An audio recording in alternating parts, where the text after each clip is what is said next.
ವಿದ್ಯಾನಗರಿ ಧಾರವಾಡದಲ್ಲಿ ಈಗ ಪ್ರತಿಭಟನೆಯ ಕಿಚ್ಚು ಹತ್ತಿಕೊಂಡಿದೆ. ಸುಮಾರು ವರ್ಷಗಳಿಂದ ಧಾರವಾಡದಲ್ಲಿ ರೈತರ ಆಶೀಕರಣವಾಗಿದ್ದ ಕೆಐಎಡಿಬಿ ವಿಶೇಷ ಭೂಸ್ವಾಧೀನ ಅಧಿಕಾರಿಗಳ ಕಚೇರಿಯನ್ನ ಏಕಾಏಕಿ ದಾವಣಗೆರೆಗೆ ಸ್ಥಳಾಂತರಿಸಲು ಸರ್ಕಾರ ಆದೇಶ ಹೊರಡಿಸಿದೆ. ಈ ನಿರ್ಧಾರ ಉತ್ತರ ಕರ್ನಾಟಕದ ರೈತರಿಗೆ ಮಾಡಿದ ಘೋರ ಅನ್ಯಾಯ ಎಂದು ಆಕ್ರೋಶ ವ್ಯಕ್ತಪಡಿಸಿರುವ ರೈತರು ಈಗ ಕಚೇರಿ ಮುಂಭಾಗದಲ್ಲಿ ಅಹೋರಾತ್ರಿ ಧರಣಿ ಸತ್ಯಾಗ್ರಹ ಆರಂಭಿಸಿದ್ದಾರೆ. ಈ ಕುರಿತು ಒಂದು ಸಮಗ್ರ ವರದಿ ಇಲ್ಲಿದೆ. ರೈತ ವಿರೋಧಿ ರಾಜ್ಯ ಸರ್ಕಾರಕ್ಕೆ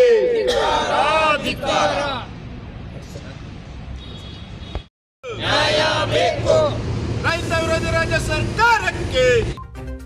ಹೌದು, ಇದು ಧಾರವಾಡದ ಕೆಐಎಡಿಬಿ ಕಚೇರಿ ಮುಂಭಾಗ ಕಂಡುಬಂದ ದೃಶ್ಯ. ಸರ್ಕಾರದ ಒಂದು ಆದೇಶ ಈಗ ಅನ್ನದಾತರನ್ನ ರಸ್ತೆಗಿಳಿಯುವಂತೆ ಮಾಡಿದೆ.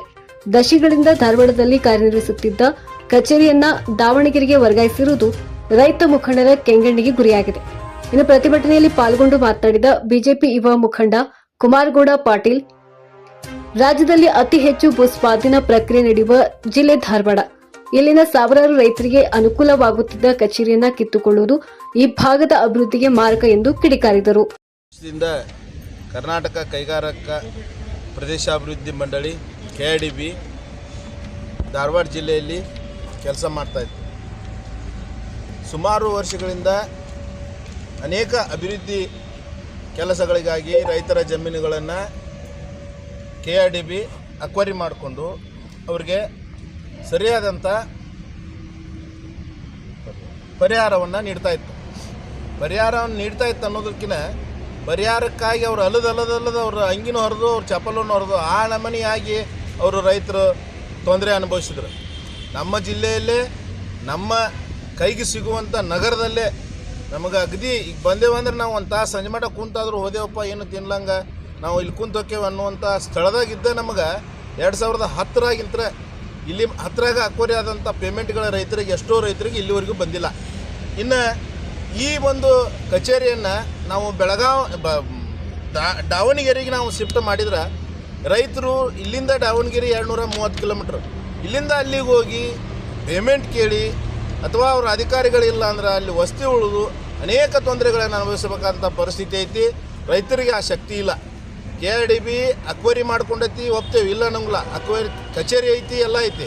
ನಮಗೆ ಈ ವರ್ಷ ಇಲ್ಲ ಅಂದ್ರೆ ಮುಂದಿನ ವರ್ಷ ನಮ್ಮ ಹಣ ಬರ್ತೈತಿ ಅನ್ನುವಂಥ ಒಂದು ನಂಬಿಕೆ ಒಳಗೆ ಕಚೇರಿಗಳಿಗೆ ಅಲ್ಲಾಡಕ್ಕೆ ಇಲ್ಲಿ ಅವ್ರಿಗೆ ಕಡಿಮೆ ಖರ್ಚಿನೊಳಗೆ ತಮಗಿದ್ದಂಥ ಕಿಸೆದಾಗಿದ್ದಂಥ 100 ರೂಪಾಯಿ ಒಳಗೆ ಬಂದು ಹೋಗೋಂಥ ಶಕ್ತಿ ಸಾಮರ್ಥ್ಯ ರೈತರಿಗಿರ್ತೈತಿ.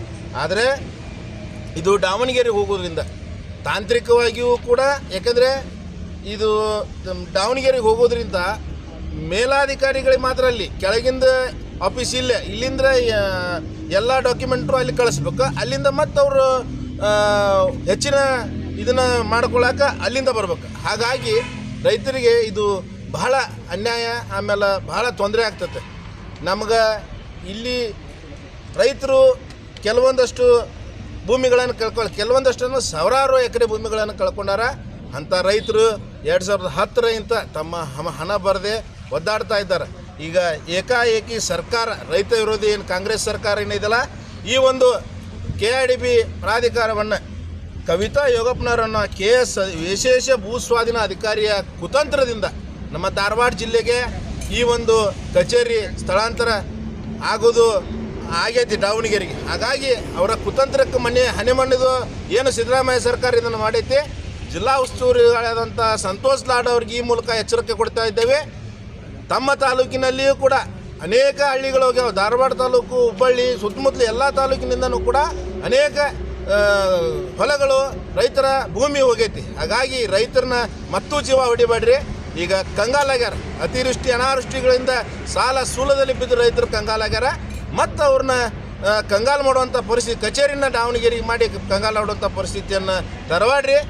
ಸಂತೋಷ್ ಲಾಡ್ ಅವರ ನಿಮಗೆ ಈ ಮೂಲಕ ರೈತರ ಮುಖಾಂತರ ನಾವು ಎಚ್ಚರಿಕೆ ಕೊಡ್ತಾ ಇದ್ದೇವೆ. ನಾಯಕರುಗಳು, ನೀವು ತತ್ಕ್ಷಣದಿಂದ ಈ ಒಂದು ಆದೇಶವನ್ನು ರದ್ದುಪಡಿಸಿ ಧಾರವಾಡದಾಗ ಈ ಕಚೇರಿ ಮುಂದುವರಿಯುವಂತೆ ಆದೇಶಿಸಬೇಕಂತೇಳಿ ಈ ಮೂಲಕ ಎಲ್ಲ ರೈತರ ಪರವಾಗಿ ನಾವು ಈ ಧರಣಿ ಸತ್ಯಾಗ್ರಹದ ನೇತೃತ್ವ ವಹಿಸಿದಂತ ಹಿರಿಯ ಹೋರಾಟಗಾರ ವೀರಯ್ಯ ಚಿಕ್ಮಠ್ ಮಾತನಾಡಿ, ಕೆಐಎಡಿಬಿ ವಿಶೇಷ ಭೂಸ್ವಾಧೀನ ಅಧಿಕಾರಿಗಳಾದ ಡಾ ಕವಿತಾ ಯೋಗಪ್ಪನವರ್ ಅವರ ಕುತಂತ್ರದಿಂದಲೇ ಈ ಸ್ಥಳಾಂತರ ನಡೆಯುತ್ತಿದೆ ಎಂದು ನೇರ ಆರೋಪ ಮಾಡಿದರು.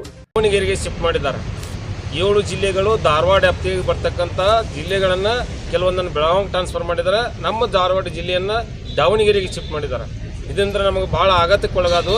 ಯಾಕಂದ್ರೆ ಕರ್ನಾಟಕ ರಾಜ್ಯದಲ್ಲಿ ವಿಶೇಷವಾಗಿ ಕೈಗಾರಿಕೆ ಪ್ರದೇಶ ಬೆಳೆದಿದ್ದೇನಾರು ಇದ್ರೆ ಬೆಂಗಳೂರು ಬಿಟ್ಟರೆ ಅದು ಧಾರವಾಡದಾಗ ಅನ್ನೋದನ್ನು ಮಾತನ್ನು ನಾವು ಘಂಟಾಘೋಷಣೆಯಾಗಿ ಹೇಳ್ಬೋದು. ಯಾಕಂದ್ರೆ ಅತ್ಯಂತ ಹೆಚ್ಚು ಭೂಮಿಯನ್ನು ಅಕ್ವಿಷನ್ ಮಾಡಿ ಕೈಗಾರಿಕೆ ಅಭಿವೃದ್ಧಿ ಹೊಂದಿದ ರಾಜ್ಯದಲ್ಲಿ 2ನೇ ಸ್ಥಾನದಲ್ಲಿರ್ತಕ್ಕಂಥ ಧಾರವಾಡ ಜಿಲ್ಲೆಯನ್ನು ಇವರು ದಾವಣಗೆರೆ ಶಿಫ್ಟ್ ಮಾಡಿದ್ದಾರೆ.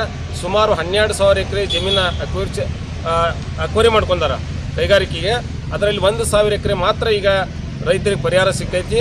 ಇನ್ನು 11,000 ಎಕರೆ ಪರಿಹಾರ ಕೊಡಬೇಕಾಗೈತಿ. ಮತ್ತು ಇನ್ನೊಂದೇಂದ್ರೆ 2,007, 2,008, 2,006 ಪೇಮೆಂಟ್ ಅಕ್ವಿಷನ್ ಮಾಡ್ಕೊಂಡಂಥ ಜಮೀನುಗಳನ್ನು ಏನು ಮಾಡಿದ್ದಾರೆ ಅಂದರೆ ಇದುವರೆಗೆ ಪೇಮೆಂಟ್ ಆಗಿಲ್ಲ. ಉದಾಹರಣೆಗೆ ಮಲ್ಲಿಗೌಡದಾಗ ಪೇಮೆಂಟ್ ಆಗಿಲ್ಲ, ಇಟಿಗಟ್ಟಿ, ಗಾಮನಗಟ್ಟಿ, ಸುತ್ತಗಟ್ಟಿ ಇಲ್ಲೆಲ್ಲ ಏನಾಗ್ಯಾವ ತೋಟಗಾರಿಕೆ ಬೆಳೆ ಪರಿಹಾರ ಇನ್ನೂ ಆ ರೈತರಿಗೆ ಸಿಕ್ಕಿಲ್ಲ. ಅಕಸ್ಮಾತ್ ನಮ್ದೇನಾರ ಇವಾಗ ಪೇಮೆಂಟ್ ಸ್ಟಾರ್ಟ್ ಮಾಡಿದ್ರೆ ನಾವು ಇನ್ನೂ 10 ವರ್ಷಗಟ್ಟಲೆ ಕೈಗಾರಿಕೆಗೆ ಅಲಿಬೇಕಾಗ್ತೈತಿ. ಅದರಿಂದ ನಾವೇನೋ ರಿಕ್ವೆಸ್ಟ್ ಮಾಡ್ಕೊತದವ ಪಕ್ಷಾತೀತವಾಗಿ ಎಲ್ಲ ನಾಯಕರಲ್ಲಿ, ಎಲ್ಲ MLA ಬಂತು, MLC ಬಂತು, ಎಲ್ಲ ಪಕ್ಷಾತೀತ ಎಲ್ಲ ನಾಯಕರಲ್ಲಿ ಧಾರವಾಡ ಜನತೆಯಲ್ಲಿ ವಿಶೇಷವಾಗಿ ನಾವು ಏನು ಕೇಳ್ಕೊತಾ ಇದ್ದೇವೆ ಅಂದರೆ ಧಾರವಾಡ ಕಚೇರಿಯನ್ನು ಧಾರವಾಡದಲ್ಲಿ ಉಳಿಸೋಣ. ಇದು ಒಂದು ಭಾಳ ಮಹತ್ವದ ಸಂಗತಿ ಇದೆ. ಇಲ್ಲಿ ನೂರಾರು ರೈತರಿಗೆ ಭಯಂಕರ ಕಷ್ಟ ಆಗ್ತೈತಿ ದಾವಣಗೆರೆ ಹೋಗೋದನ್ನೋಣ. ಈ ಉತ್ತರ ಕರ್ನಾಟಕದಾಗ ಹಿನ್ನಡೆ ಆಗ್ತೈತಿ. ಉತ್ತರ ಕರ್ನಾಟಕದಾಗ ಡೆವಲಪ್ಮೆಂಟ್ ಮಾಡ್ಬೇಕಂತ ಸರ್ಕಾರದ ಏನೇನೋ ದೊಡ್ಡ ದೊಡ್ಡ ಯೋಜನೆಗಳನ್ನು ತರ್ತಾರೆ. ಆದರೆ ಉತ್ತರ ಕರ್ನಾಟಕ ಹಿನ್ನಡೆ ಆಗುವಂಥ ದೃಷ್ಟಿಯಲ್ಲಿ ಈ ದಾವಣಗೆರೆಗೆ ಶಿಫ್ಟ್ ಮಾಡಿದ್ದಾರೆ. ಇದು ಭಾಳ ದುರಂತ ಮತ್ತು ದುಃಖ ಸಂಗತಿ ಅಂತ ನನಗನ್ನಿಸ್ತೈತಿ. ನಾ ಎಲ್ಲರೂ ನಾಯಕರಲ್ಲಿ, ಎಲ್ಲ ಪಕ್ಷಾತೀತವಾಗಿ ಎಲ್ಲ ನಾಯಕರಲ್ಲಿ ಕೈ ಮುಗಿದು ಕೇಳ್ಕೋದೇನಂದ್ರೆ ಧಾರವಾಡ ಕಚೇರಿ ಮುಂದುವರಿಬೇಕು. ಧಾರವಾಡದಾಗ ರೈತರಿಗೆ ಪೇಮೆಂಟ್ ಆಗಬೇಕು. ಒಬ್ಬರು SLO ಮೇಡಮ್ ಏನು ಮಾಡಿದ್ದಾರೆ ಅಂದರೆ ಅವರು ತಮ್ಮ ಸ್ವಾರ್ಥಕ್ಕೋಸ್ಕರ ಅವರ ಸರ್ಕಾರದಾಗ ಏನಂತ ತಿಳ್ಕೊಂಡ್ರು ಬ್ರಿಟಿಷರ ಅಧಿಕಾರ ಏನು ಮಾಡ್ತಿದ್ರು ಆ ರೀತಿ ಆಡಳಿತ ರೈತರ ಮೇಲೆ ದಬ್ಬಾಳಿಕೆ ಮಾಡ್ತಾ ಇದ್ದಾರೆ. ರೈತರು ಯಾರು ಕಚೇರಿಗೆ ಹೋದ್ರೆ ನಿನ್ನ ಮೇಲೆ ಪೊಲೀಸ್ ಕಂಪ್ಲೇಂಟ್ ಕೊಡ್ತೇನೆ ಅಂತೇಳಿ ಪೊಲೀಸ್ ಕಂಪ್ಲೇಂಟ್ ಕೊಟ್ಟಿದ್ದಾಳೆ. ಒಂದಷ್ಟು ಮಂದಿಗೆ ಹೆದರಿಸ್ತಾಳೆ. ಒಂಥರ ಗುಂಡಾಗಿರಿ ಮಾಡ್ತಕ್ಕಂಥ ಅಧಿಕಾರಿ ಅವರು ಇದ್ದಾರೆ, ಮಹಿಳಾ ಅಧಿಕಾರಿ ಆದರೂ ಕೂಡ ಅವ್ರನ್ನ ತಕ್ಷಣ ಇಲ್ಲಿಂದ ಬಿಡುಗಡೆ ಮಾಡ್ಬೇಕು. ಇಲ್ಲಿ ಬೇರೆ ಅಧಿಕಾರಿಗಳನ್ನ ನೇಮಕ ಮಾಡ್ಬೇಕು. ಈ ಕಚೇರಿಯನ್ನು ಸ್ಥಳಾಂತರ ಮಾಡುವಂತ ಈ ಮೂಲಕ ನಾನು ನಿಮ್ಮಲ್ಲಿ ಕೇಳ್ಕೊತೇವೆ. ನಂತರ ಶ್ರೀಕಾಂತ್ ಕ್ಯಾತಪ್ಪನವರು ಮಾತನಾಡಿ, ಆದೇಶ ರದ್ದಾಗುವವರೆಗೂ ನಾವು ಇಲ್ಲಿಂದ ಕದಲುವುದಿಲ್ಲ ಎಂದು ಸರ್ಕಾರಕ್ಕೆ ಖಡಕ್ ಎಚ್ಚರಿಕೆ ನೀಡಿದ್ದಾರೆ. ಜಿಲ್ಲೆಯಲ್ಲಿ 1966ರಿಂದ ಸ್ಥಾಪನೆಯಾದಂಥ ಈ ಧಾರವಾಡ ಕರ್ನಾಟಕ ಭೂ ಸ್ವಾಧೀನ ಕಚೇರಿಯನ್ನು ಇವತ್ತು ಯಾವುದೇ ಒಂದು ಮುನ್ಸೂಚನೆ ಇಲ್ಲದೆ, ಯಾವುದೇ ಒಂದು ಮುನ್ಸೂಚನೆ ನೀಡದೆ ರೈತರಿಗೆ ಯಾವುದೇ ಒಂದು ನೋಟಿಸನ್ನು ಇನ್ನು ಕೆಲವು ಧಾರವಾಡ ಜಿಲ್ಲೆಯಲ್ಲಿ ಇರ್ತಕ್ಕಂಥ ಕೆಲವು ರೈತರಿಗೆ ಪೇಮೆಂಟ್ ಕೊಡಬೇಕು. ಇದು ಯಾವುದೇ ಇಲ್ಲದೆ ರೈತರನ್ನು ಅಲ್ದಾಡಿಸ್ಬೇಕಂತೇಳಿ ಇವತ್ತು ದಾವಣಗೆರೆಗೆ ಧಾರವಾಡ ಜಿಲ್ಲೆಯಲ್ಲಿ ಇರ್ತಕ್ಕಂಥ ವಿಶೇಷ ಭೂ ಸ್ವಾಧೀನಾಧಿಕಾರಿಗಳ ಕಚೇರಿಯನ್ನು ಸ್ಥಳಾಂತರಿಸಿದ್ದು ಇದನ್ನು ಖಂಡಿಸಿ ನಾವು ಇವತ್ತು ಅಹೋರಾತ್ರಿ ಹೋರಾಟವನ್ನು ಮಾಡ್ತಾಯಿದ್ದೇವೆ. ಕಾರಣ ಧಾರವಾಡ ಜಿಲ್ಲೆಯಲ್ಲಿ ಸುಮಾರು 12,000 ಎಕರೆ ಜಮೀನನ್ನು ವಶಪಡಿಸಿಕೊಂಡಿದ್ದಾರೆ. ಸುಮಾರು 1982-83ರಲ್ಲಿ ಟೆಲಿಕಾಂ ಕಂಪ್ನಿಗೆ ಮೊದಲನೇ ಬಾರಿಗೆ ಅಕ್ವಿಷನ್ ಪಡೆದಿದ್ದರು. ಆನಂತರ ಹಲವಾರು ಬಾರಿ ಅಕ್ವಿಷನ್ ಪಡೆದುಕೊಂಡು ಇನ್ನೂವರೆಗೆ ಕೆಲವು ಪೇಮೆಂಟ್ಗಳನ್ನು ನೀಡಿಲ್ಲ. ರೈತರಿಗೆ ಈ ಮರಗಳ ಪೇಮೆಂಟನ್ನು 2010ರಲ್ಲಿ ಅಕ್ವಿಷನ್ ಮಾಡಿದಂಥ ಪೇಮೆಂಟ್ ಇನ್ನೂವರೆಗೆ ನೀಡಿಲ್ಲ. ಆನಂತರ ಈಗ ಸುವರ್ಣ ಕಾರಿಡಾರ್ 12,000 ಎಕರೆ ಮುಂಬೈ ಟು ಬೆಂಗಳೂರು, ಈ ಸುವರ್ಣ ಕಾರಿಡಾರದಲ್ಲಿ ಬೆಂಗಳೂರನ್ನು ಬಿಟ್ಟರೆ ಈ ಧಾರವಾಡ ಜಿಲ್ಲೆ 2ನೇ ಸ್ಥಾನದಲ್ಲಿದೆ. ಇಂಥ ಒಂದು ಹೆಚ್ಚಿನ ಭೂಮಿಯನ್ನು ವಶಪಡಿಸಿಕೊಂಡಂಥ ಜಿಲ್ಲೆಯನ್ನು ಬಿಟ್ಟು ದಾವಣಗೆರೆಗೆ ಏನು ಸ್ಥಳಾಂತರ ಮಾಡ್ತಾ ಇದ್ದಾರೆ, ಇದು ತಪ್ಪಾದ ನಿರ್ಧಾರ. ಸರ್ಕಾರ ಯಾವ ಉದ್ದೇಶಕ್ಕೆ ಮಾಡಿದೆಯೋ ಯಾರಿಗೂ ಗೊತ್ತಾಗ್ತಾ ಇಲ್ಲ. ಈ ನಿರ್ಧಾರವನ್ನು ಕೂಡಲೇ ಬದಲಿ ಮಾಡಿ ಈ ಧಾರವಾಡ ಜಿಲ್ಲೆಯಲ್ಲಿರ್ತಕ್ಕಂಥ KIDB ಆಫೀಸನ್ನು ಪುನಃ ಇಲ್ಲೇ ಕೆಲಸ ಮಾಡುವ ರೀತಿಯಲ್ಲಿ ಇಲ್ಲೇ ಅದನ್ನು ಮರುಸ್ಥಾಪನೆ ಮಾಡಬೇಕಂತೇಳಿ ನಾವು ಒತ್ತಾಯನ ಮಾಡ್ತಾ ಇದ್ದೇವೆ. ಈ ಅಹೋರಾತ್ರಿ ಸತ್ಯಾಗ್ರಹದಲ್ಲಿ ಶ್ರೀಶೈಲಗೌಡ ಕಮತರ್, ಶಿವು ಬಳ್ಳಾರ, ವಿಠಲ್ ಪಿರ್ಗಾರ್, ನೇತಾಜಿ ಪಾಟೀಲ್ ಸೇರಿದಂತೆ ನೂರಾರು ರೈತ ಮುಖಂಡರು ಭಾಗಿಯಾಗಿದ್ದಾರೆ. ಮೈ ಕೊರೆಯುವ ಚಳಿಯನ್ನ ಲೆಕ್ಕಿಸದೆ ರೈತರು ಬೀದಿಗಿಳಿದಿರುವುದು ಸರ್ಕಾರದ ಮೇಲೆ ಒತ್ತಡ ಹೆಚ್ಚಿಸಿದೆ. ಉತ್ತರ ಕರ್ನಾಟಕದ ಹಿತಾಸಕ್ತಿ ಬಲಿಗೊಟ್ಟರೆ ಹೋರಾಟ ಇನ್ನಷ್ಟು ತೀವ್ರಗೊಳ್ಳಲಿದೆ ಎಂಬ ಸಂದೇಶ ರವಾನೆಯಾಗಿದೆ. ಒಟ್ಟಿನಲ್ಲಿ ಧಾರವಾಡದ ಹಕ್ಕನ್ನ ದಾವಣಗೆರೆಗೆ ಬಿಟ್ಟುಕೊಡಲು ರೈತರು ಸಿದ್ಧರಿಲ್ಲ. ಸರ್ಕಾರ ಈ ಕೂಡಲೇ ಎಚ್ಚೆತ್ತುಕೊಂಡು ಸ್ಥಳಾಂತರ ಆದೇಶವನ್ನ ಹಿಂಪಡೆಯುತ್ತಾ ಅಥವಾ ರೈತರ ಈ ಅಹೋರಾತ್ರಿ ಹೋರಾಟ ಮತ್ತೊಂದು ದೊಡ್ಡ ಕ್ರಾಂತಿಗೆ ನಾಂದಿಯಾಗುತ್ತಾ ಎಂದು ಕಾದು ನೋಡಬೇಕಾಗಿದೆ.